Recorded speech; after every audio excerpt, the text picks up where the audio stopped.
தேடிச் சோறு நிதம் தின்று பல சின்னம் சிறுகதைகள் பேசி வாடி மனம் மிக உழன்று. சும்மா பேசி இவனுக்கு நிம்மதி எப்படி பக்கத்தில் நீ உன் பாட்டில் போக வேண்டியதானே, தலைவரை கூப்பிட்டு எப்படி போன வருஷம் எப்படி உங்களுக்கு வியாபாரம் நல்ல லாபமா, அவரும் பார்ப்பார் இவனுக்கு ஏன் விட்டு கொடுப்பான்னு சொல்லிட்டு. அவர் சொன்ன போன முறை 50% லாபம் வந்துட்டுது, இவனுக்கு கவலை வந்துடும். ஏன் தெரியுமா, இவனுக்கு 5% தான் லாபம். நீ கேட்காம போயிருந்தா சந்தோஷமா போயிருப்பதானே. இப்போ இதை கேட்க போய் உனக்கு நிம்மதி கெட்டது தான் மிச்சம். தேடி சோறு நிதம் தின்று பல சின்னம் சிறுகதைகள் பேசி வாடி மனம் மிக உழன்று. இப்போ இவனுக்கு கவலை வந்துருச்சு, அவருக்கு மட்டும் எப்படி 50% லாபம் எனக்கு 5% லாபம் கவலை வந்துரு. நிம்ம சும்மா இருக்க மாட்டான். கெட்டது செய்கிறதுல நம்பர் 1. இவன் என்ன செய்வான், அடுத்த வீட்டுக்காரனை சும்மா கூப்பிட்டு சும்மாதான்னு சொல்லுவான், எனக்கு 75% லாபம் வந்துட்டு அவன் கவலைப்படட்டும்ங்கிறதுக்காக. இருக்குதா இல்லையா சில பேர்கிட்ட? அதாவது நான் கவலைப்பட்டேன், அந்த கவலை மற்றவனும் பட வேணும். ஒரு அண்ணனும் தம்பியும் போய் ஆத்தங்கரை 2 பக்கமாக இருந்து தவம் பண்ணினார்கள். கடவுள் பார்த்துட்டார், ரொம்ப கடுமையான தவம், இது ஏதாவது வரம் கொடுக்கத்தான் வேணும்னு நேராக அண்ணன்ட்ட வந்தார். மூத்தவன்கிட்ட வர வேணுங்கிற ஒழுங்குல என்னப்பா வரம் வேணும்னு கேட்டார். அண்ணன் சொன்னான், நீ ஏன் எங்கிட்ட முதல் வந்த, தம்பிகிட்ட போன்றார். கடவுளுக்கு ரொம்ப சந்தோஷம், இப்படி ஒரு தம்பியில் பாசம் இருக்குமா என்று நினைச்சார். ஏன்பா நீ தானே அண்ணன், உனக்கு தானே நான் முதல் வரம் தரேன். இல்லைப்பா நீ அங்கே போயிட்டு வந்திருக்கலாமே. சரி சரி வந்துட்டேன், என்ன வரம் வேணும் கேளுன்றான் கடவுள். இவன் சொன்னான், ரொம்ப கடுமையாக யோசிச்சுட்டு சொன்னான், எனக்கு ஒத்த கண்ணை இல்லாமல் பண்ணிடுன்றான் வரம். எனக்கு ஒரு கண்ணை குருடாக்கிடு. கடவுளுக்கே புரிய இல்லை. நல்லா யோசிச்சு தான் கேட்குறியா? நல்லா யோசிச்சு தான் கேட்குறேன். ஒரு கண் குருடாகட்டுமா? இதுக்காக தவம் செய்தே, ஒரு கண் குருடாகட்டும். நீ முதல் வந்துட்டியே, அதனால எனக்கு ஒரு கண் குருடாகட்டும். சரின்ட்டு அதை கண்ணை குருடாக்கிட்டு கடவுள் அங்கே போனார். அவன் தம்பி இல்லவா அங்கே இருக்கிறவன். அவன் அண்ணன்ட்ட போயிட்டு வந்துட்டியான்னு கேட்டார். நான் போயிட்டு வந்துட்டேன். இவன் அண்ணனுக்கு தம்பிக்கு சண்டை போட்டி. உனக்கு என்ன வரமுன்னு கேட்டோன்னே அவன் டக்குன்னு சொன்னான், அண்ணனுக்கு கொடுத்த மாதிரி 2 மடங்கு கொடு எனக்குன்னா. நான் சொல்றது புரியுதுங்களா? நான் லாபம் அடையாவிட்டாலும் பரவாயில்லை, மற்றவன் கவலைப்பட வேண்டாம். தேடி சோறு நிதம் தின்று பல சின்னஞ்சிறு கதைகள் பேசி வாடி மனம் மிக உழன்று பிறர் வாட பல செயல்கள் செய்து நரை கூடி கிளப்பருவம் எய்தி கொடும் கூற்றுக்கு இறையனப்பின் மாயம். இப்படியே வாழ்ந்து வாழ்ந்து அவனுக்கு துன்பப்படுத்தி இவனை துன்பப்படுத்தி திண்டு திண்டு வாழ்ந்து வாழ்ந்து வாழ்ந்து நர வந்துடும். நர வந்தா மூப்பு வந்துடும். மூப்பு வந்தா மரணம் வந்துடும். யமன் வந்துடுவான். நரை கூடி கிளப்பருவம் எய்தி கொடும் கூற்றுக்கு இறையனப்பின் மாயும் இந்த வேடிக்கை மனிதரை போலே என்றான். எனக்கு சவுக்கால் அடிச்ச மாதிரி இருந்தது பாருங்க இந்த பாட்டு படிக்கிற பொழுது. என்ன பாரதி சொல்றான், நம்ம எல்லாருக்கும் தான் கைகாட்டி சேர்த்து சொல்றான், இந்த வேடிக்கை மனிதரை போலே. கொஞ்சமாவது வெக்கம் இருக்காடா?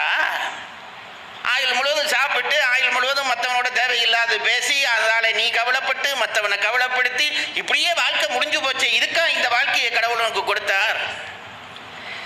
இந்த வேடிக்கை மனிதரை போலே நான் வீழ்வேன் என்று நினைத்தாயோ? பாரதி சொல்லுகிறான், இந்த மனிதர்களை போல நானும் விழுவேன் என்று நினைச்சாயா? எனக்கு பாரதியில் ரொம்ப காதல் பாருங்க. பராசக்தி கேட்டிருப்பாள் போல இருக்கு. அப்போ என்னடா பண்ணுவே? நீ விழாம நீ தப்பிடுவியா? என்ன பண்ணுவே? பாரதி அம்பாள் கேட்குறாள். உடனே சொன்னான், சவால் விட்டது அம்பாளுக்கு. நான் விழ்வேன் என்று நினைத்தாயோ? அம்பாள் கேட்டா என்ன பண்ணுவேன்? நின்னை சில வரங்கள் கேட்பேன். நான் ஏன் விட போறேன்? உன்னிட்ட கேட்கறது நீ கொடுக்கத்தானே வேணும். அவை நேரே இன்றெனக்கு அருள்வாய் என்றன் முன்னை தீவினை பயன்கள் இனி மூளாதொழிந்திடுதல் வேண்டும். இனி என்னை புதிய உயிராக்கி எனக்கு ஏதும் கவலை அறச் செய்து மதி தன்னை மிக தெளிவு செய்து என்னை சந்தோஷம் கொண்டிருக்க செய்வாய். நான் நினைக்கிறது உண்டு பாருங்க, வாழ்ந்தால் அப்படி வாழ வேண்டும். அப்படி வாழ்வதற்கு நாம் ஒன்றும் கஷ்டப்பட வேண்டாம். நம் புலவர்கள் நம் பெரியவர்கள் பாதை போட்டு தந்து விட்டு போயிருக்கிறார்கள். நமக்கு இல்லறம் என்பது அதுதான். சும்மா வெறுமனே வாழ்ந்து நிறை வந்து செத்து போறது அல்ல. நீ வாழ்க்கையிலே படிப்படியாக உயர்ந்து உயர்ந்து கடவுளுக்கு கிட்டக்கையாக ஒவ்வொரு நாளும் நீ முன்னேற வேண்டும். ஒவ்வொரு நாளும் முன்னேற வேண்டும். நேற்று கடவுளுக்கும் உனக்கும் இருந்த தூரத்தை விட இன்றைக்கு உனக்கும் கடவுளுக்கும் இருந்த தூரம் குறைஞ்சாக வேண்டும். நேற்று உனக்கும் பாவத்துக்கும் இருந்த தொடர்பை விட இன்றைக்கு உனக்கும் பாவத்துக்குமான தொடர்பு குறைந்தாக வேண்டும். இல்லாவிட்டால் மனுஷ பிறவி உனக்கு வேண்டாம் 2 காலில் நடக்காதே, 4 கால் ஊண்டி நட. சிந்திக்கிற அறிவை கடவுள் அதுக்காகத்தான் கொடுத்தாரா? உனக்கு வஞ்சையை செய்ய, பொறாமை செய்ய, களவு செய்ய, மற்றவனை துன்புறுத்தத்தான் உனக்கு சிந்திக்கிற அறிவு கொடுத்தாரா? அங்க ஒளியாக நின்று வா வா வா என்று கூப்பிடுகிறானே, அங்க போவதற்கான வழி செய்யாவிட்டால் நீ மனுஷனா? அப்படி போவதற்கு வழி படைத்தவர் தான் திருவள்ளுவர். பாதை செய்து வைத்திருக்கிறார். இப்படி போ, நீ ஒன்றும் கஷ்டப்பட வேண்டாம், தவம் பண்ண வேண்டாம். இளையான்குடி நாயனார் சிவனடியார்களுக்கு சாப்பாடு போட்டார். எப்படி போட்டாருங்கிறார் சேக்கிழார். 4 வகையா சமைக்கலாம், 6 வகையான சுவை. ஒவ்வொரு சுவையிலையும் 4 வகையான டிஷ் பண்ணி வச்சிருந்தார். ஒவ்வொரு சுவையிலையும் உண்ணுற சாப்பாடு, தின்ற சாப்பாடு, நக்கிற சாப்பாடு, பருகிற சாப்பாடு, ஒவ்வொன்றிலையும். அப்ப எத்தனை கறியோட சாப்பாடு போட்டிருப்பார் தெரியுமா? 24. 6 தர 4 24 வகையான சாப்பாடு போடுவாராம். உண்டி 4 வகையில் 6 சுவைத்திறத்தில் ஒப்பிலா அண்டநாயகர் தொண்டராமென அமுது செய்து அருளினார். இப்படி சாப்பாடு போட்டா வறுமை வந்தது. சாப்பாடு போட்டு வறுமை வராது பாருங்க, ஒரு நாளும் வறுமை வராது. சிவபெருமான் வர பண்றார். ஏன்? இவரை சோதிக்க வேணும் என்று பண்ணி நடிச்சாமத்தில் வந்துட்டார். இவங்களே சாப்பிட்டு 3 நாள் ஆச்சு. பசி தலை கொள்ளவும் என்றார் சேக்கிழார். சாப்பாடு வயிற்றுல கொஞ்ச நாளைக்கு இருக்கும், இந்த பசி கொஞ்ச நாளைக்கு தான் வயிற்றுல இருக்கும், பிறகு தலைக்கு ஏறிடும். கந்தசஷ்டி விரதம் இருந்து பார்த்துருக்கீங்களா? 6 நாள் சாப்பிடாம இருந்தா முதல் 2 நாளைக்கு வயிற்றுல பசிக்கும், பிறகு தலையில பசிக்கும். பசி தலைக்கு ஏறிடும். அப்படி ஏறி இருக்கிறார்களாம் 2 பேரும். சிவனடியார் வந்தார். விருந்து போட்ட பழக்கத்தில் இவரால் அதை வரவேற்காம இருக்க முடியல. அதான் சொன்னனே, விருந்து போடுறவனுக்கு முகமலர்ச்சி வேணும். கண்ட உடனேயே வாங்க சாமி சாப்பிடுங்கன்னுட்டான். தான் சாப்பிட மறந்துனார். நாங்கன்னா அப்பதான் கேட்ட எடுத்து பூட்டிடுவோம். வாங்க சாமி சாப்பிடுங்கன்னு கூப்பிட்டார். சாமி வந்து உட்கார்ந்துட்டு, சிவபெருமானே வந்து உட்கார்ந்துட்டார். இங்க பாருங்க, இதுல என்ன தெரிய வருது தெரியுமா? நல்லபடி விருந்து போட்டா சிவபெருமான் உங்க வீட்டுக்கு தேடி வருவார், நீங்க சிவபெருமான்ட்டு போக வேண்டாம். இதுக்கு ஒரு கதை வச்சிருக்கிறார் சிவனடியார் கதையிலே. அப்ப உண்டி 4 வகையிலாரு இவர் வந்தார். வந்தோடனே வாங்கன்னு உட்கார்ந்துட்டு, அதுக்கப்புறம் தான் ஞாபகம் வந்தது ஒண்ணும் இல்லையேன்று உள்ள போய் அந்த வீட்டு மனைவியை கூப்பிட்டார். இப்படி ஒரு சிவனடியார் வந்தார், சாப்பிட உட்கார சொல்லிட்டேன் என்று சொன்னார். இப்ப இருந்தா என்ன நடந்திருக்கும்? அறிவு கட்ட மனுஷா, இப்படியா பண்ணுவேன்? நமக்கே 3 நாளா சாப்பாடு இல்லையே, அவரை கொண்டு வந்து உட்கார வச்சிருக்கேன்னு தான் பேசுவோம். அப்படிதான் இல்லாட்டியும் சாப்பாட்டுக்கு என்ன வழின்னு இப்ப இவர் அந்த அம்மாட்ட கேட்கிறார். ஏன்? அது அவங்க டிபார்ட்மெண்ட். அவரை கூட்டின்னு வந்துட்டு சாப்பாடுறதுக்கு என்ன வழின்னு சொன்னோடனே இந்த அம்மா இப்ப உடனே, நீங்க அதுக்கெல்லாம் ஒன்றும் கவலைப்படாதீங்க, நான் இருக்க, நீங்க ஏன் பயப்படுறீங்க? இப்படி பெண்கள் பேசவே கூடாது.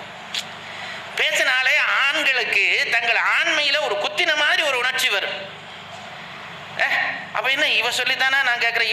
இவனுக்கு அந்த ரோஷம் உள்ளவன், இவனை ஏமாத்த வேணும், இந்த ஆம்பளையை ஏமாத்த வேணும். அதுக்கு வழி சொல்ல இலங்கையிலிருந்து வந்திருக்கிறேன். என்ன பண்ண வேணும் தெரியுமா? இவன் அப்படி கேட்டவனே, ஐயோ அப்படிங்களா, எனக்கும் என்ன பண்றதுன்னு தெரியலையே, சும்மா சொல்ல வேணும். அந்த அம்மா அப்படித்தான் சொல்லுது. மாது கூறுவள் மற்றொன்றும் காண்கிறேன். என்ன பண்ணலாம்னு அந்த அம்மா சொல்லிச்சு, ஐயோ எனக்கும் ஒன்றும் செய்ய தெரியலைங்களே இருந்துச்சு. சொல்லிட்டு அதுக்கப்புறம் என்னென்ன பண்ணலாங்கிறதெல்லாம் வரிசையா சொல்லிச்சு. என்ன தெரியுமா? இதுதான் ஒரு பெண். இந்த வீட்டில் பிரச்சனையே இப்படித்தான் பாருங்க. ஆண்களை கையாள பெண்களுக்கு தெரிய வேணும். ஆண்கள் முரடர்கள், பலசாலிகள். ஆனா நுண்மை பெண்கள் கையிலே தான் இருக்கிறது. நீங்க நெஞ்சாதான் அவன் உடுப்பு, இல்லாட்டி வரும் நூல்.